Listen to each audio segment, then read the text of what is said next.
21 सितंबर, कभी अलग रियासत थी, ऐसे बना भारत का हिस्सा। जाने मणिपुर की कहानी। Subscribe to notifications. 21 सितंबर का दिन भारत के उत्तर पूर्वी राज्य मणिपुर के लिए एक खास दिन है।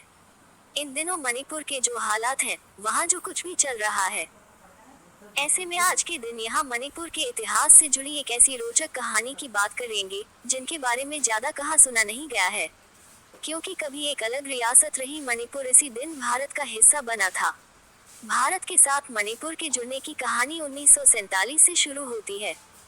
जब अंग्रेजों ने मणिपुर छोड़ा तब मणिपुर का शासन महाराजा बोधचंद्र के पास आ गया। मणिपुर ने 21 सितंबर 1949 को भारत के साथ विलय संधि की। इसके बाद 15 अक्टूबर 1949 से मणिपुर भारत का अंग बन गया। पहले एक केंद्र शासित प्रदेश था मणिपुर। 26 जनवरी 1950 को भारतीय संविधान लागू होने पर यह एक मुख्य आयुक्त के अधीन भारतीय संघ में भाग सी के राज्य के रूप में शामिल हुआ। यहाँ बाद में एक प्रादेशिक परिषद गठित की गई, जिसमें 30 चयनित तथा 2 मनोनीत सदस्य थे। इसके बाद 1962 में केंद्र शासित प्रदेश अधिनियम के अंतर्गत 30 चयनित तथा 3 मनोनीत सदस्यों की एक विधानसभा स्थापित की गई। फिर 19 दिसंबर 1969 से यहाँ प्रशासक का दर्जा मुख्य आयुक्त से बढ़ाकर उपराज्यपाल कर दिया गया। अंततः 21 जनवरी 1972 को मणिपुर को पूर्ण राज्य का दर्जा मिला और 60 निर्वाचित सदस्यों वाली विधानसभा गठित की गई। इस तरह मणिपुर एक भारतीय राज्य बन गया। मणिपुर का सन 33 से लिखित इतिहास उपलब्ध है। यहाँ के राजवंशों की कहानी सन 33 में पाखंबा के राज्याभिषेक के साथ शुरू होता है। वो यहाँ के प्रथम शासक थे और 120 वर्षों 33-154 तक शासन किया। उसके बाद अनेक राजाओं ने मणिपुर पर शासन किया।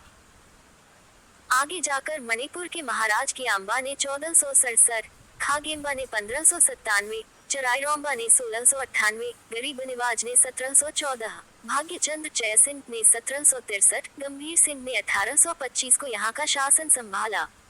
इन राजाओं ने शासन कर मणिपुर की सीमाओं की रक्षा की। मणिपुर की स्वतंत्रता और संप्रभुता 19वीं सदी के आरंभ तक बनी रही। उसके बाद 7 वर्ष 1819 से 1825 तक बर्मी लोगों ने यहाँ पर कब्जा कर लिया। 24 अप्रैल 1891 के खुंगजोम युद्ध अंग्रेज मणिपुरी युद्ध हुआ।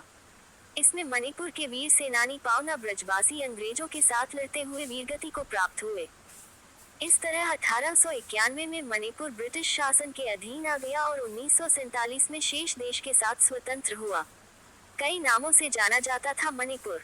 मणिपुर के नामकरण के संदर्भ में जहां पौराणिक कथाओं से उसका संबंध जोड़ा जाता है, वहीं प्राप्त तथ्यों से यह प्रतीत होता है कि प्राचीन काल में पड़ोसी राज्यों द्वारा मणिपुर को विभिन्न नामों से पुकारा जाता था।